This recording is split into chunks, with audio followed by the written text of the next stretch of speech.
अस्सलाम वालेकुम जी। आज जो हम डिस्कस करने जा रहे हैं बड़ा इम्पोर्टेंट टॉपिक है आप सबके लिए। जो लोग भी मेरी इस वीडियो को देख रहे हैं, इस वीडियो को आपने आगे लाज़मी शेयर करना है। बंदा यूरोप के अंदर आना चाहता है, हर बंदा तंग बैठा है, हर बंदा एजेंटों के हाथों दोनों हाथों से लुट रहा है। लोग 3-3 4-4 हज़ार यूरोज़ पे कर रहे हैं, सिर्फ़ इस वज़ह से कि उनको पता नहीं है, उनको उनको तरीका नहीं आता कि उन्होंने अप्लाई कैसे करना है। जिस वीज़ा की बात करने जा रहा हूँ, वो है पुर्तगाल का जॉब सीकर वीज़ा। अब जॉब सीकर वीज़ा क्या है? अगर आपने पाकिस्तान से निकलना हो, किसी भी मुल्क में जाना है, तो सबसे पहले जो इम्पोर्टेंट चीज़ है, जो आप लोगों के पास होनी चाहिए, वो है एक वैलिड वीज़ा। अब अगर आपके पास वीज़ा नहीं है, तो क्या करें? क्योंकि हर किसी के पास तो वीज़ा नहीं हो सकता, हर किसी को मिल भी नहीं सकता। तो उसका बेहतरीन हल है job seeker visa. Job seeker visa ना सिर्फ पुर्तगाल देता है, बल्कि जर्मनी और ऑस्ट्रिया भी जॉब सीकर वीज़ा देता है। लेकिन सवाल ये है कि जॉब सीकर वीज़ा हासिल कैसे करें? सबसे पहला वो क्या काम है जो उठते साथ ही आप यहाँ से उठने के बाद आप करें, ताकि आप उस प्रोसेस की तरफ बढ़ सकें।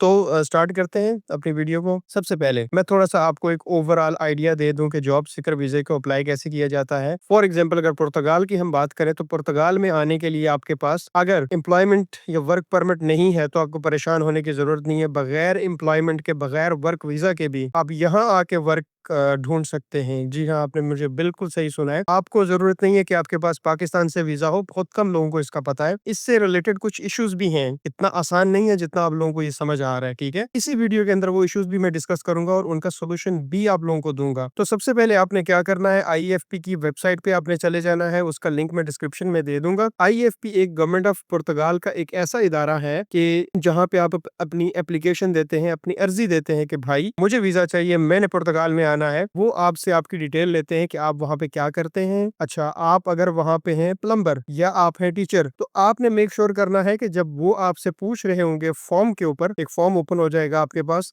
उसके ऊपर भी आपने अपना वही काम लिखना है, अपना वही प्रोफेशन लिखना है। ऐसा नहीं आपने करना कि आप पाकिस्तान के अंदर टीचर की जॉब कर रहे हैं और यहाँ पे आप वेटर लिखते हैं कि मैं यूरोप के अंदर आके वेटर का काम करूंगा, या कोई भी और काम। वो आपकी इंटेंशन को जाहिर करता है कि आप सिर्फ वहां से निकलने की कर रहे हैं। आपको यहाँ आके आप इनके लिए कोई बेनिफिशियल पर्सन साबित नहीं होंगे। नंबर 2, आपने अपना पासपोर्ट नंबर उनको देना है, डेट ऑफ एक्सपायरी लिखनी है आपने वहाँ पे। बड़े सिंपल से प्रोसेस है, बड़ा सिंपल सा स्टेप बाय स्टेप गाइड है। मैं उसका लिंक भी डिस्क्रिप्शन में दे दूंगा। उसके बाद आईएफपी की तरफ से आपको एक ईमेल रिसीव होगी विद इन 48 आवर्स। जी हाँ, 48 आवर्स के बाद आपको ईमेल आएगी और उस ईमेल के ऊपर आपको यूरोप का इन्विटेशन होगा, पुर्तगाल का इन्विटेशन होगा, जिसके अगेंस्ट आपने वीजा अप्लाई करना है। अच्छा, ये होगी एक कहानी। आपको आईएफपी की तरफ से लेटर मिल गया कि ठीक है जी, ये लेटर है, आप जाएं अपना वीजा अप्लाई करें। अब जब वीजा अप्लाई करते हैं तो पाकिस्तान से अपॉइंटमेंट नहीं मिलती, ठीक है, बहुत मुश्किल है। लोगों को 2-2 साल इंतजार करने के बाद भी नहीं मिलती है। अब इसका हल क्या है? इसका हल ये है कि जॉब सीकर वीजा स्पेशली उन लोगों के लिए बड़ा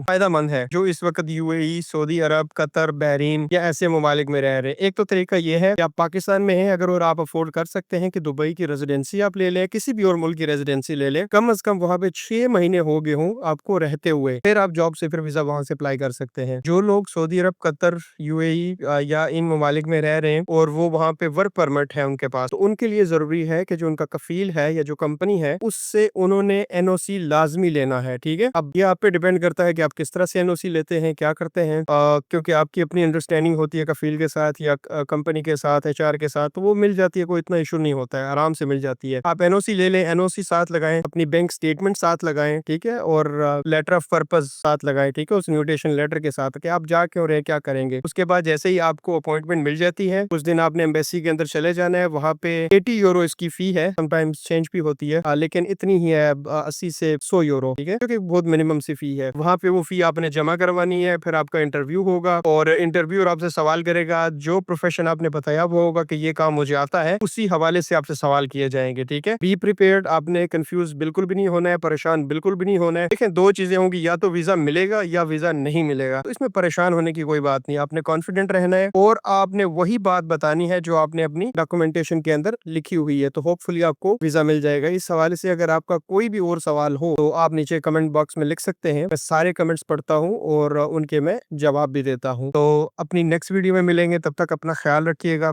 अल्लाह हाफिज।